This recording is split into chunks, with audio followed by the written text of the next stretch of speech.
Your Washington Nationals split the series up in Coors Field with the Colorado Rockies, but I think this Nationals turnaround on offense has to do with one thing and one thing only. I'm going to get to that right after this. You are Locked On Nationals, your daily Washington Nationals podcast, part of the Locked On Podcast Network, your team every day.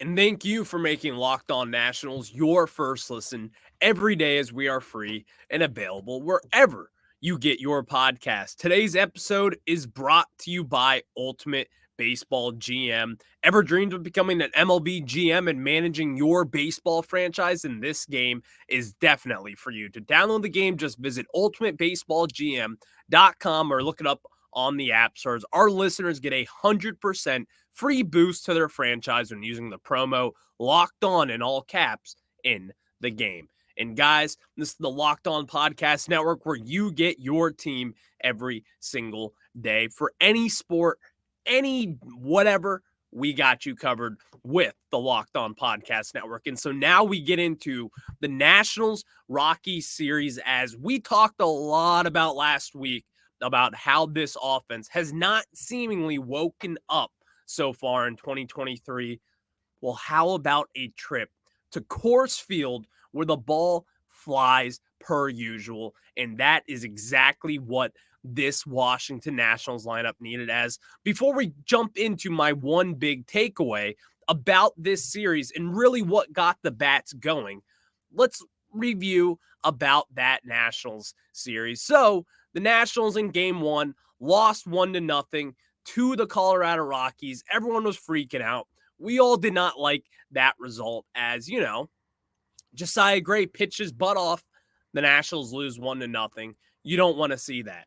Then, following the next day, game two of the series, the Nationals had a little explosion, winning 10-5, and that is where we saw 19 hits in one game, and that really put the Nationals in a solid position for that weekend series against the Rockies. As again on Saturday, we won 7-6 with 11 hits. You're starting to see some offense here.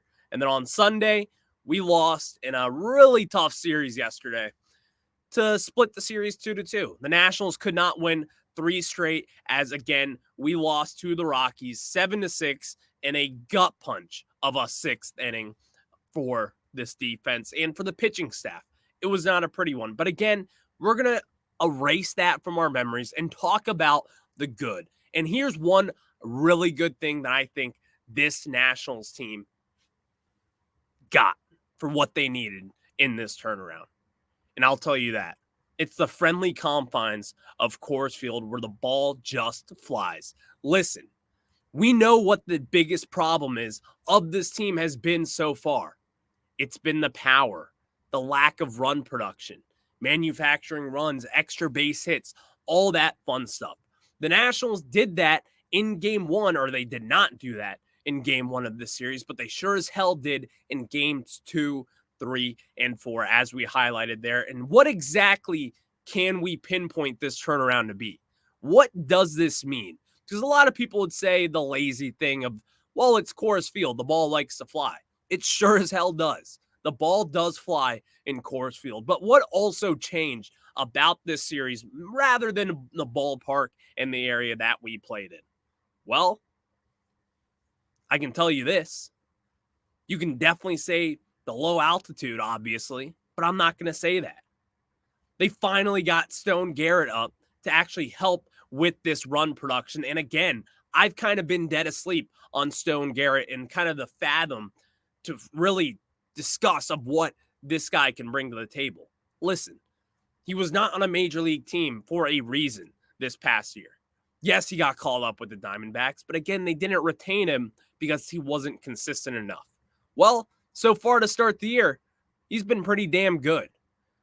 But I also think there's another thing of this that I think a lot of Nationals fans did kind of look over when talking about this offensive explosion up in Coors Field. And I think that is moving Alex Call up in the lineup to be a get on base kind of guy to start that memo of what this team needs going forward. Because if you look at the first few games, we were not getting on base in the top of the lineup and especially down in the bottom of the lineup. Well, you put Alex Call on base and look what he does. Look what he did this past weekend. We've talked about Alex Call and what he could be with this team, but again, you haven't been able to manufacture the runs. Well, now you put Alex Call up in the leadoff position to where a lot of people, they weren't really expecting too much of him. They wanted to see CJ Abrams or maybe even Elaine Thomas back that leadoff spot. But no, Davey Martinez went with Alex Call. And right now, Alex Call is getting on base at a 417 clip, which is damn good for a leadoff hitter. He's working counts, and he also claims to be a great and has said that he claims to be the best two-strike hitter in all of baseball. Now, am I buying that? Not really, but I'll take it because you did see this kid battle. You saw him work counts, and when he was in a two-strike territory, he was battling and continuing to fouling off pitches, and that is what this Nationals lineup needed. They needed a little juice in that lineup, and what is a better source of juice than Alex Call? The guy is kind of a lightning rod at this point. I think he is a very good clubhouse guy. They all seem to like him. Again, if you haven't met these guys, maybe going to a Nats game or at the Nats Gala the last week, I think he's a very good, likable dude. So it's kind of nice to see a good, productive series from someone like him. But I also think there's a little different thing about this. It's not just about Alex Call. It's also about what our second leadoff does with Victor Robles batting in that nine spot. And I said that, just hear me out for this. The 9-hitter is kind of included in the now future way of how we think things with baseball, is that 9-hitter is that second leadoff spot.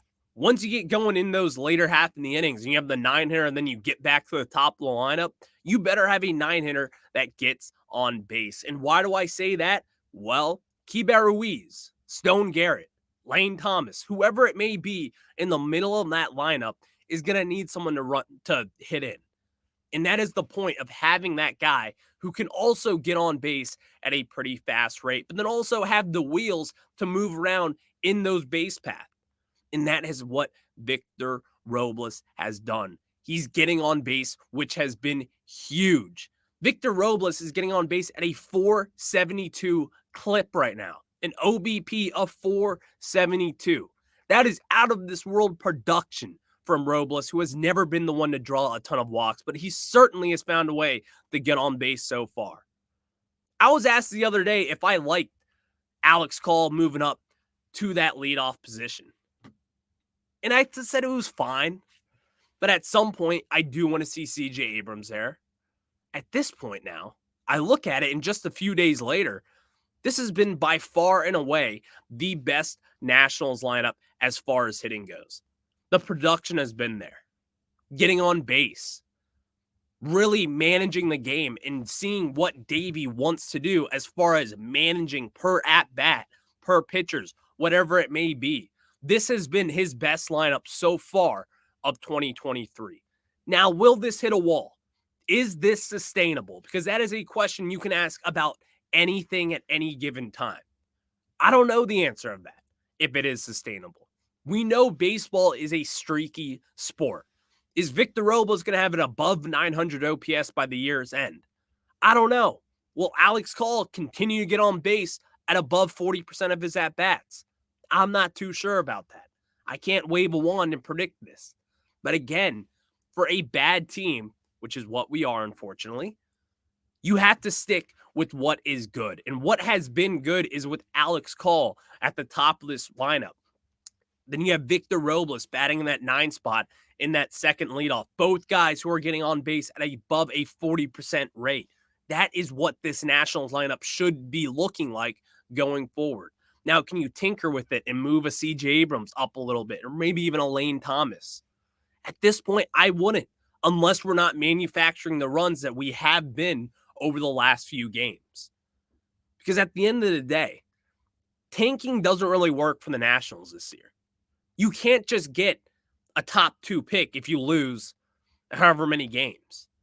In fact, the Nationals can't have a higher pick than number 10 this year because of the new CBA. If you don't know that, then at this point, is losing really that worth it? We want to see wins. We want to see growth, and we want to see development, most importantly.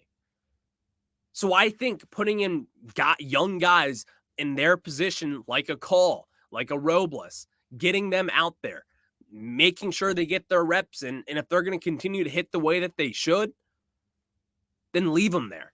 Don't fix something that's not broken at this moment in time sitting here. April 10th.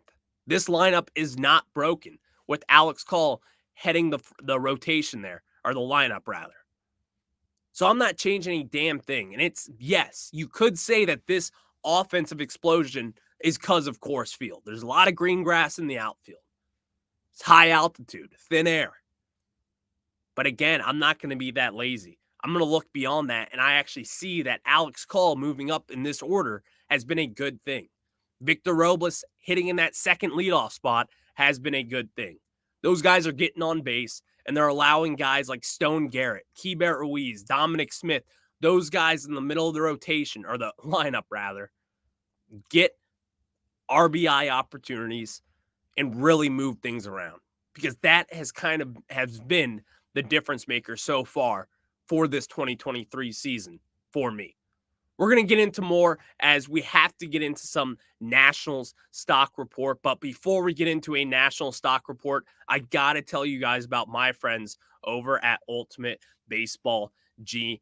And guys, Ultimate Baseball GM is the coolest game I've played in a long time. I've always thought I could be a great GM. As it turns out, it's not that easy. If you've had the same thought about being a GM in baseball, just like a Mike Rizzo or anyone else, then this game is just for you. I can guarantee you that. You get to hire your whole staff, all these coaches, sign these free agents, cut players. You get to do everything that a normal GM/president of baseball operations gets to do in the bigs. And that is kind of been a dream of mine. That's why I've liked this. And also, not even to mention it, I get to make fun of the other hosts of Locked On MLB when they get fired or if they make a bad decision. Because I'm not going to lie, I've been fired once or twice so far. It has not been the smoothest ride. But again, it gives me a taste of what these guys get to do for a living.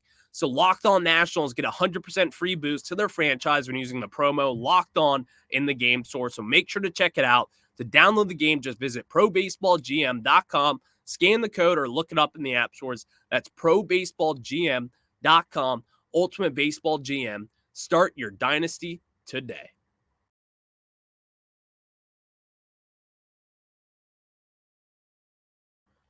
And now we get into a Nationals stock report, as we saw a lot of great performances this past weekend, but I think we would be idiots, or I would be an idiot, if I did not give a stock up first to Mackenzie Gore. Stock up, Mackenzie Gore. That is my guy right now. I have talked about Mackenzie Gore all offseason, how I truly believe that this is the Nationals' best pitcher on their staff. And again, it's not because I don't like Josiah Gray. I like Josiah Gray for what he is, but he is not an ace. Mackenzie Gore now, that guy is an ace on a good team. That's how good this guy is. He was a top 10 prospect entering 2021 in most, if not all, sites. Some have even had him in the top 3. That's how good of a prospect this guy is. And I think injuries, kind of the back half of his minors career, injuries, not performing as well as people thought he would be, kind of dropped him and lowered expectations. But once he got to the bigs last year, he was the Padres' best starter for about the first 2 to 3 months of that season. And I mean that. The first 2 to 3 months, he was the best pitcher on that San Diego Padres staff that is, by the way, loaded with pitching. So Mackenzie Gore continues to do what I think he does, and that is win games and be an ace of a rotation. Another stock up for Mason Thompson. And listen, I think Mason Thompson is someone who, looking back on it, we got him in return in that Daniel Hudson trade with, again, the San Diego Padres. The Padres They have been known to really produce pitching over the years. And the Nationals have been able to pluck a few of those guys with now Mason Thompson in that mix. I think this is someone who by the end of the year, maybe even sooner than that, over the next month or so, as Davey continues to trust him and as guys in the back end of that bullpen continue to struggle, we could see Mason Thompson eventually in that closing role. Because if the Nationals made it close yesterday, Mason Thompson was going to be the one to close out that game. If the Nationals were to be able to get over that hump and tie that game, but they didn't. So Mason Thompson, stock up. Stock up as well. C.J. Abrams. Again, 3 former Padres right there. 2 of them in that Juan Soto deal. Another of them, Mason Thompson, was not. But C.J. Abrams, you saw a lot of sexy defensive plays this past weekend. One coming up to the middle to where you saw him throw it a little off balance. It was a solid throw and really made it a close play. Listen, I'm not concerned about the defense, and you've seen it with the hit tool so far that this guy can get on base. And when he does, it's a problem to have this guy on the base path. 2 triples in one game? Come on. I know it's Coors Field. I know there's a lot of green grass out there, but hitters like that don't just grow on trees. And again, he continues to hit the ball hard, really even harder than he has so far this season. Yes, it's in Coors Field. I understand. A lot of people like to use that and say, well, it's Coors Field, that's why. But you still have to put bat to the baseball, and that is what CJ has done so far in 2023. An 0 for performance yesterday didn't really help him with this stock up, but again, ultimately, I think what he has done so far is a net positive for the Nationals. Now for a stock down, and I talked about the bullpen and the back end issues, and that has been consistent with Kyle Finnegan right now. Stock down for him. Listen, Kyle Finnegan was someone coming into this year, I really expected to see a big jump from him. I expected him to take this closing role and run with it, just like he did this second half of the year. So far, it hasn't really been that way. And honestly, that's been the surprising factor of this. He's got 4 walks to 2 strikeouts so far. That's not great. We need to see that flipped, first off. And second, we need to see a lot more strikeouts from our closer. Kyle Finnegan is someone to where Mike Rizzo, when he signed him from the Oakland A's organization to a major league deal after that 2019 season, everyone was kind of like, who the hell is this guy? He's never even pitched in the major leagues. Well, so far, he's been a success story. He has been a solid back-end guy from time to time. It's been rocky at times, just like it has been so far this year. But once he settles in, I do have confidence in him and at least being a competent back-end reliever, whether it's in a closing role, a setup role, or even a setup for the setup guy. It doesn't really matter at this point. We just need to see a better version of Kyle Finnegan. Stock report up. The man of the hour, Stone Garrett. Stone Garrett, I'm sorry. I slept on you. That is on me. I didn't really talk enough about Stone Garrett in spring training. I saw what he could do. I saw the power off his bat. But at some point, I was like, is this really going to click, though? He was let go from another team for a reason.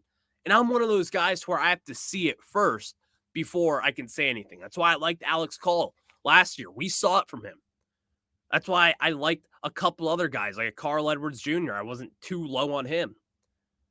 But again, Stone Garrett has been a nice surprise so far, hitting multiple home runs, getting extra base hits, and killing the crap out of the baseball. That has been a huge step up for this Nationals team. It has certainly helped run production as far as getting our own runners across the board, and that has made a well of a difference for this Nationals team. One more stock report down, and that is for Mr. Joey Meneses. Joey Meneses, we love you. You could be the face of this franchise if it's not Mackenzie Gore. You have not been doing so hot in 2023, and we know what you can do. I thought the trip to Coors would be the one to where, if there is one player that's going to correct themselves this trip, it's going to be Joey Meneses, and that did not happen. We have not been able to see the power so far, the home runs generated, all that fun stuff has not been there for Joey Meneses so far in 2023. And it's time to really ask yourself, was it a one-hit wonder? Was it? I don't know. But I'm not here to say that it was or wasn't. We'll get into that another day with Joey Meneses. I'm not ringing the alarms just yet. But again, you do have to ask yourself, was last year just a one-hit wonder? And will we really never see that kind of production from him again? Or will we even see anything close to that at this point? That's another topic for another day. But that is your Nationals stock report. And now we move on. We talk about what this team is going to be doing against Shohei Ohtani and the Los Angeles Angels and a former friend with Anthony Rendon. That series gets started tonight. We're going to preview it. We're going to talk about it. But before we do that, I got to tell you guys about our new friends over on So Rare. And So Rare is a revolutionary fantasy baseball game and marketplace transforming fans into owners with officially licensed digital cards featuring players from across all 30 MLB teams. But here's this. So Rare recently partnered with MLB All-Stars Juan Soto and Julio Rodriguez to serve as brand ambassadors. Both are featured in So Rare's current brand campaign and will engage with the So Rare community throughout the season at MLB events. MLB game weeks happen twice weekly in a span of 3 to 4 day cycles. At the end of the weeks, So Rare MLB managers who rank at or near the top of their leaderboards win a variety of rewards, which can include So Rare scarcity cards, game tickets, merchandise, signed jerseys, and VIP experiences like meeting MLB stars. Prizes may vary depending on the competition. Head to SoRare.com/lockedon. That's SORARE.com to draft your team of free player cards. Set your lineup and start competing today to win epic rewards. Again, that's SoRare.com/lockedon to start playing today.